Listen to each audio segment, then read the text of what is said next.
દર્શક મિત્રો, જો વાળ ચીબડા ગળે તો શું થાય? જો સરકાર જ નિષ્ઠુર બને તો પ્રજાનું શું થાય? જો સરકારી અધિકારી જ દુશ્મન બને તો જનતાનું શું થાય? ખબર નહીં કેમ પણ લોકસભાની ચૂંટણી પૂરી થયા પછી જાણે સ્કોર સેટલ કરવાનો હોય એવી રીતે સરકારી બાબુઓ પ્રજાને ભયંકર હેરાન પરેશાન કરી રહ્યા છે.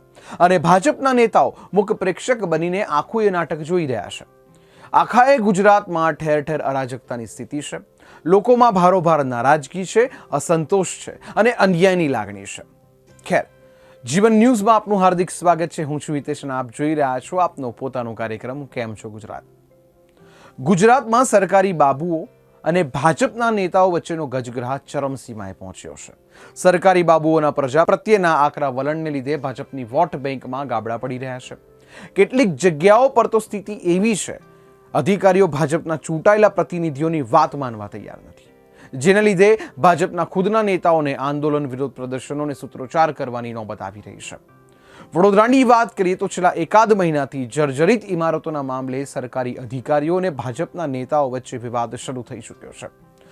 મૂળ વાત એવી છે, રાજકોટના અગ્નિકાંડ બાદ રાજ્યના અલગ અલગ શહેરોમાં જ્યાં ફાયર સેફટી ન હોય અથવા જે ઇમારત જર્જરિત હોય એને સીલ મારવાની પ્રક્રિયા પૂરજોશમાં ચાલી રહી છે.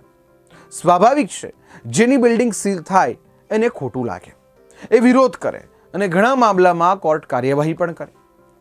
પણ આ સમગ્ર પ્રક્રિયા દરમિયાન નેતાઓની ભૂમિકા ઉપર અનેક સવાલો પણ ઊભા થાય છે, જે ભાજપને ગુજરાતીઓ છેલ્લા અઢી દાયકાથી ખોબે ખોબા ભરીને વોટ આપતી હોય એ જ પ્રજા જ્યારે મુશ્કેલીમાં હોય અને ભાજપનો એક પણ નેતા એની વહારે ન આવી શકે તો એનાથી શરમજનક વાત શી હોઈ શકે? હાલમાં ગુજરાતમાં ખૂણે ખૂણે સીલિંગની પ્રક્રિયા ચાલી રહી છે. અધિકારીઓ એમાં ઝીરો ટોલરન્સની નીતિ અપનાવી રહ્યા છે. કોઈ પણ ચમરબંધીને છોડવામાં નહીં આવે તેવી ભાજપના જ નેતાઓની ગુલબાંગો હવે અધિકારીઓ ફૂંકી રહ્યા છે. એમની સીલિંગની પ્રક્રિયા જેટલી ઝડપથી ચાલી રહી છે તેટલી જ ઝડપથી ભાજપ પ્રત્યેની નારાજગી પણ વધી રહી છે. રાજકીય પંડિતોનું માનવું છે, જો સરકારી બાબુઓએ સીલિંગની પ્રક્રિયા લોકસભાની ચૂંટણી પહેલા શરૂ કરી હોત તો કદાચ ભાજપને આટલી સીટો ના મળી હોત. ખેર, ગુજરાતમાં છેલ્લા એક મહિનામાં ફાયર એનઓસી વિનાની લગભગ 700 સ્કૂલોને સીલ મારી દેવામાં આવી છે. તેવી જ રીતે લગભગ 5000થી વધારે પ્રી સ્કૂલને પણ સીલ મારી દેવાયા છે. દરેક નાના મોટા શહેરોમાં 50થી વધારે બહુમાળી ઇમારતોને સીલ મારવામાં આવી છે. ઉપરાંત અસંખ્ય જર્જરિત ઇમારતોને ઉતારી લેવાની નોટિસો અપાઈ છે. આવી નિર્ભયતાની નોટિસ બાદ હવે ઇમારતોને ખાલી કરવાની પ્રક્રિયા શરૂ કરવામાં આવી રહી છે. ચોમાસાની ઋતુમાં મકાનો ખાલી કરીને લોકો ક્યાં જશે તેવો વિચાર કર્યા વિના અધિકારીઓ આડેધડ નિર્ણય લઈને એમના લાઇટ, પાણી અને ડ્રેનેજના કનેક્શનો કાપીને તાલિબાની પગલાં લઈ રહ્યા છે. ગુજરાતની પ્રજાને રંજાડવામાં અધિકારીઓને કોઈ નુકસાન નથી, પણ ભાજપ સામે લોકોમાં નારાજગી ઊભી થઈ રહી છે.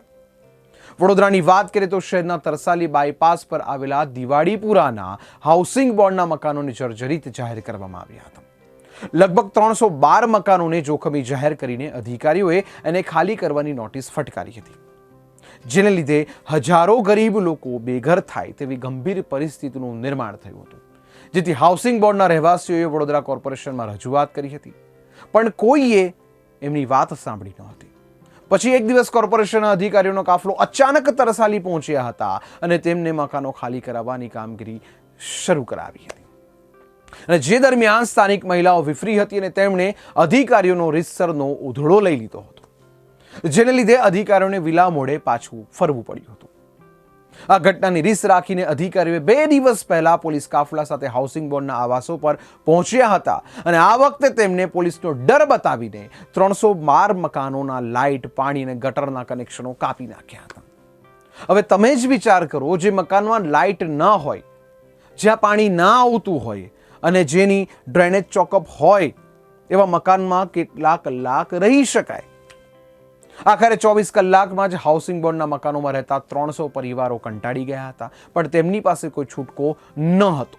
એમને મદદ માટે સ્થાનિક કાઉન્સિલરોને ફોન કર્યા હતા, પણ કોઈ ધરાર ફોન ઉપાડ્યો ન હતો. ના છૂટકે સેંકડો લોકો કોર્પોરેશનના ગેટ પર ધરણા પર બેસી ગયા હતા અને તેમને જબરજસ્ત વિરોધ કર્યો હતો. લોકોની નારાજગી ભાજપના કોર્પોરેટરો, ધારાસભ્યો અને સાંસદ ઉપર વધારે હતી. જેમને ખોબે ખોબા ભરીને વોટ આપ્યા હોય એવા નેતાઓએ અણીના સમયે પીઠ બતાવી દેતા લોકો વિફર્યા હતા. ગઈકાલે રાત્રે તેમણે કોર્પોરેશન કચેરીના સંકુલમાં જ તપેલા ચડાવીને સમૂહ ભોજન બનાવ્યું હતું અને સાથે બેસીને આરોગ્યું પણ હતું. એમના ઈરાદા સ્પષ્ટ હતા. એમને એમના મકાનના વીજળી, પાણી અને ડ્રેનેજના કનેક્શન ફરી શરૂ કરાવવાના હતા. જ્યાં સુધી એમની માંગણી સંતોષાય નહીં ત્યાં સુધી તેઓ ત્યાંથી ઊભા થવાના ન હતા. ધરણા પર બેઠેલી મહિલાઓના ચહેરા પર ભારોભાર નારાજગી હતી. નારાજગી ભાજપના નેતાઓ ઉપર હતી. સૂત્રોચ્ચાર કરી રહેલા યુવકોના ચહેરા પર જબરજસ્ત આક્રોશ જોવા મળ્યો હતો. આક્રોશ ભાજપના નેતાઓ માટે હતો. 300 પરિવારોના મોભીઓના ચહેરા પર નિરાશા હતી, જે ભાજપના નેતાઓએ આપી હતી. વિરોધ પ્રદર્શન કરી રહેલા સેંકડો લોકો પોતે છેતરાયા હોવાનું અનુભવી રહ્યા હતા અને એમની સાથે વિશ્વાસઘાત અને છેતરપિંડી કરનારા બીજા કોઈ નહીં પણ ભાજપના કોર્પોરેટરો, ધારાસભ્યો અને સાંસદ હતા. દિવાળીપુરા હાઉસિંગ બોર્ડમાં રહેતી મહિલા સવિતાબેન મકવાણાએ જણાવ્યું હતું કે જો અમારા મકાનો જર્જરિત જ હોય તો અમને બેઘર કરી દેવાના. શું સરકાર અમારા માટે કોઈ સાધારણ વ્યવસ્થા ના કરી શકે? શું અમને બેઘર કરતા પહેલા વૈકલ્પિક વ્યવસ્થા ના કરવી જોઈએ? શું અમે સમાજનો હિસ્સો નથી? શું આટલી શક્તિશાળી સરકાર અમારા માટે કશું ના કરી શકે? જો સરકાર અમારા માટે કોઈ વૈકલ્પિક વ્યવસ્થા ના કરી શકતી હોય તો અમને અમારી હાલત પર છોડી દેવા જોઈએ. અમે જ્યાં છીએ ત્યાં સુખી છીએ. અમને અમારી પરિસ્થિતિ પર છોડી દેવા જોઈએ. અમે એમ પણ મોંઘવારી, ભ્રષ્ટાચાર અને બેરોજગારીનો શિકાર છીએ. અમે ગરીબી રેખાની નીચે ખદબદી રહેલા છીએ. મફતમાં અનાજ આપીને સરકાર અમારી ઉપર ખૂબ દયા કરી રહી છે. દર્શક મિત્રો, સવિતાબેનની વાત સાંભળ્યા પછી એમ થાય, શું જેના મકાનો જર્જરિત હોય અને એની પાસે એને રિપેર કરાવવાનું સામર્થ્ય ન હોય તો શું એને રસ્તે રઝળતા કરી દેવા જોઈએ? શું એમની સાથે માનવતા દાખવીને એમને વૈકલ્પિક વ્યવસ્થા ના આપવી જોઈએ? આપણે કોઈને બેઘર કરીએ એટલા નિષ્ઠુર કેવી રીતે બની શકીએ? આપણા જ ભાઈ બહેનો સાથે આપણે આટલા સ્વાર્થી કેવી રીતે બની શકીએ? આપણે કોઈને પણ આવો અન્યાય કેવી રીતે કરી શકીએ? આવા અનેક સવાલો ઉપસ્થિત થઈ રહ્યા છે. ભાજપના નેતાઓની વિશ્વસનીયતા ખતમ થઈ રહી છે. રાજ્ય સરકાર પરથી લોકોનો ભરોસો ઉઠી રહ્યો છે. ચારે તરફ અસંતોષની લાગણી છે. ગુજરાતને ભાજપનો ગઢ કહેવાય છે. લોકો વર્ષોથી ભાજપને ભારે સરસાઈથી જીતાડી રહ્યા છે, પણ ભાજપ પોતાના જ મતદારોને સાચવવામાં ઊણી ઉતરી છે. જો આવું ને આવું રહ્યું તો ગુજરાતમાં ભાજપનું ભવિષ્ય સારું નથી દેખાતું. અનુભવી લોકોની વાત માનીએ તો જો ભાજપ પોતાના જ મતદારોને તરછોડી દેવાનો સ્વભાવ નહીં બદલે તો પ્રજા એને તરછોડી દેશે. દર્શક મિત્રો, કેમ છો ગુજરાત માત્ર કાર્યક્રમ જ નહીં પણ તમારા સુધી પહોંચવાનું સચોટ માધ્યમ છે. આપના હૃદયને સ્પર્શવાની સોનેરી તક છે. આપની સાથે કનેક્ટ થવાનો યોગ છે અને સાથે સાથે સમાજ જીવનને અલગ રીતે પ્રેઝન્ટ કરવાનો મોકો છે. અમારો દાવો છે કે કેમ છો ગુજરાત કાર્યક્રમ જોઈને તમે અમારા દોસ્ત બની જશો. મિત્રો, કેમ છો ગુજરાતને દર્શકોના પ્રતિભાવ મળવાના શરૂ થઈ ગયા છે. પહેલો મેસેજ વડોદરાથી આવ્યો છે. ફૈયાઝભાઈ લખે છે, ફાયર એનઓસી ને મામલે સરકારી અધિકારીઓએ આખાએ વડોદરાના મોટાભાગની ઇમારતોને નોટિસ આપી છે. ઘણી બિલ્ડિંગોને સીલ મારી દીધા છે, પણ ખરેખર સરકારી ઇમારતોમાં ફાયર સેફટીની સુવિધા બરાબર છે કે કેમ તેની તપાસ થતી હોય એવું લાગતું નથી. કેટલીય સરકારી બિલ્ડિંગો જર્જરિત છે છતાંય એને નોટિસ અપાતી નથી. એના સમારકામની કોઈને પડેલી નથી. ફૈયાઝભાઈ, આપનો આભાર, ખૂબ ખૂબ આભાર. કેમ છો ગુજરાતને પ્રતિભાવ આપવા બદલ તમારો ફરી એકવાર આભાર. ફૈયાઝભાઈ, આપની વ્યથા સમજી શકાય એમ છે. અમે એને દર્શાવવાનો પ્રયત્ન કરીશું. બીજો મેસેજ અમદાવાદથી આવ્યો છે. ભાવિક લખે છે, ગુજરાત સરકારના જીકાસ પોર્ટલમાં ઘણા છબરડા જોવા મળ્યા છે, તેમ છતાંય સરકાર એને વળગી રહી છે. જીકાસની ગરબડો અંગે ઘણી યુનિવર્સિટીઓમાં વિરોધ પ્રદર્શન થઈ રહ્યા છે. વિદ્યાર્થીઓ એનાથી નારાજ છે, છતાંય સરકાર કશું કરવા તૈયાર નથી. આ વર્ષે જીકાસની ભૂલોના કારણે ઘણા વિદ્યાર્થીઓના ભવિષ્ય જોખમમાં મુકાશે એ વાત નક્કી છે. સરકારે જીકાસ માટે કશું કરવું જોઈએ. ભાવિકભાઈ, તમારો આભાર, ખૂબ ખૂબ આભાર. જીકાસ પોર્ટલને લીધે વિદ્યાર્થીઓ અટવાયા છે તેવા અહેવાલો અમારી પાસે પણ આવી રહ્યા છે. ખરેખર તમારી વાત સાચી છે. સરકારે એમાં કોઈ ઇનિશિયેટિવ લેવું જોઈએ. ત્રીજો મેસેજ વિદ્યાનગરથી આવ્યો છે. રામભાઈ લખે છે, કેમ છો ગુજરાત કાર્યક્રમ ખૂબ સરસ કાર્યક્રમ છે, પણ એમાં જ્યોતિષને લગતી વાતો બતાવવામાં આવે તો આનંદ થશે. રામભાઈ, આપનો આભાર. તમારી લાગણીને માન આપીશું. ફરી એકવાર આપનો ખૂબ ખૂબ આભાર. ચોથો મેસેજ જે છે એ સુરતથી આવ્યો છે, જે સુરતના નિખિલભાઈ લખે છે, કેમ છો ગુજરાત સુંદર કાર્યક્રમ છે, એમાં શેર બજારને લગતી વાતો બતાવવામાં આવે, અમને આનંદ થશે. આભાર નિખિલભાઈ, આપનો આભાર. તમારા શેર બજારને લગતા સૂચનને અમે ધ્યાને લેવાનો ચોક્કસથી પ્રયત્ન કરીશું. આભાર. દર્શક મિત્રો, તમે પણ બાજુ પર લખેલા નંબર પર તમારા પ્રતિભાવો વોટ્સએપ કરી શકો છો, પણ હા, એમાં તમારું નામ, વિસ્તાર અને શહેરનું નામ લખવાનું ભૂલતા નહીં. દર્શક મિત્રો, હવે વાત કરીશું આજના ભવિષ્યની. તો ગ્રહો અને નક્ષત્રો પોતાની ચાલ હર પડે બદલતા રહે છે. આ નક્ષત્રોની આપણા જીવન ઉપર પણ ખૂબ અસર પડે છે. જ્યોતિષ વિજ્ઞાન મુજબ કયો ગ્રહ અને નક્ષત્ર તમારી કુંડલીના કયા ઘરમાં જઈ રહ્યો છે તે મુજબ તમારું જીવન પ્રભાવિત થતું હોય છે. ગ્રહોની રોજ બદલાતી ચાલના કારણે આપણો દિવસ પણ અલગ હોય છે.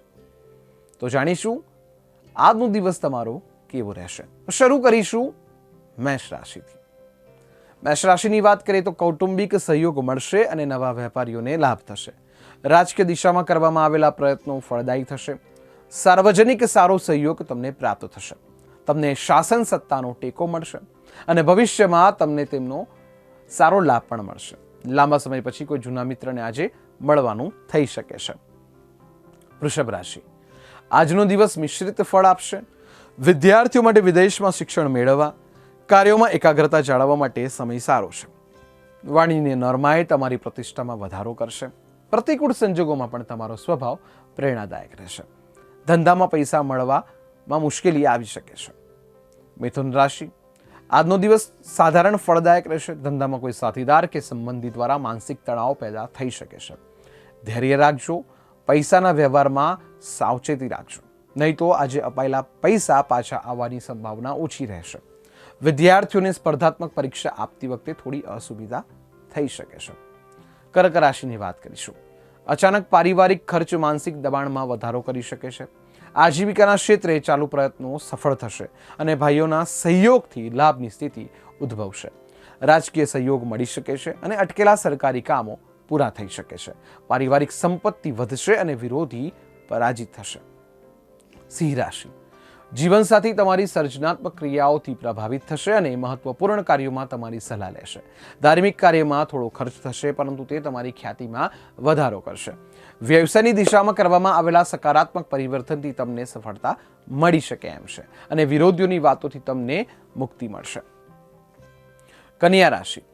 તમે તમારા જીવનસાથી સાથે સારો સમય પસાર કરી શકો છો. આજે સફળ વ્યવસાયિક યોજનાઓ તમારી પ્રતિષ્ઠામાં વધારો કરશે અને તમારા બધા કાર્યોમાં મદદરૂપ થશે. પારિવારિક સમસ્યાઓનો અંત અને મહત્વપૂર્ણ કાર્યો સંપન્ન થતા દેખાઈ રહ્યું છે અને એના કારણે તમારું વર્ચસ્વ વધી શકે છે. હવામાન બદલાતું રહેશે, તેથી તમારા સ્વાસ્થ્યનું ધ્યાન રાખવું આવશ્યક છે. તુલા રાશિ. લવ મેરેજ ઈચ્છુક માટે સમય અનુકૂળ છે. માતાના સ્વાસ્થ્યની સંભાળ રાખો અને ડોક્ટરો પાસે તપાસ કરાવો.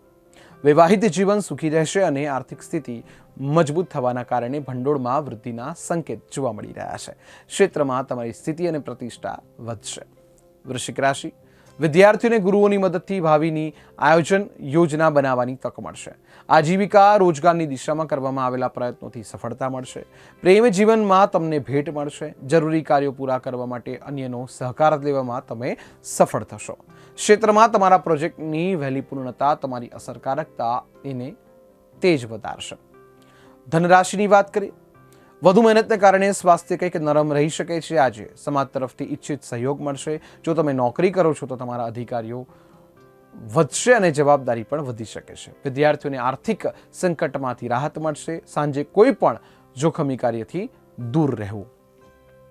મકર રાશિ. તમને કોર્ટ સંબંધિત બાબતોમાં ફાયદો થશે અને નસીબ પણ જોખમી નિર્ણયમાં તમને સહયોગ આપશે. રોજગાર ક્ષેત્રે ચાલુ પ્રયત્નો સફળ થશે. આકસ્મિક ધનલાભ થવાના યોગ બની રહ્યા છે. સાસરિયાઓની તરફેણમાં કોઈની સાથે મતભેદ થઈ શકે છે, પરંતુ તમને તમારા જીવનસાથી તરફથી પૂરો સહયોગ મળશે. કુંભ રાશિ.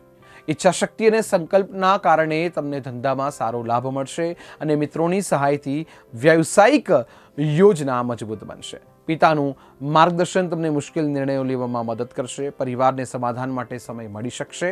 સાંજે મિત્રો સાથે મનોરંજનની તકો મળશે. અંતે વાત કરીશું મીન રાશિની. ધંધામાં લાભની શરતો રહેશે અને નવી તકો પણ મળી શકે છે. તબીબી વ્યવસાયિકોની પ્રતિષ્ઠા વધશે અને આર્થિક સ્થિતિ સુધરતી રહેશે. લવ લાઈફમાં વધારે અપેક્ષાઓ નિરાશા તરફ દોરી શકે છે. તમારા ભાઈની આર્થિક સ્થિતિ મજબૂત રહેવાથી તમે ખુશ થશો અને તમારો ભાર પણ ઓછો થશે. બેરોજગાર લોકોને રોજગાર મળે તેવી સંભાવના આજે જોવાઈ રહી છે. જરૂરિયાત અને જવાબદારી વચ્ચે સપના પૂરા કરવા જીવતાતી ક્ષણો એટલે જિંદગી.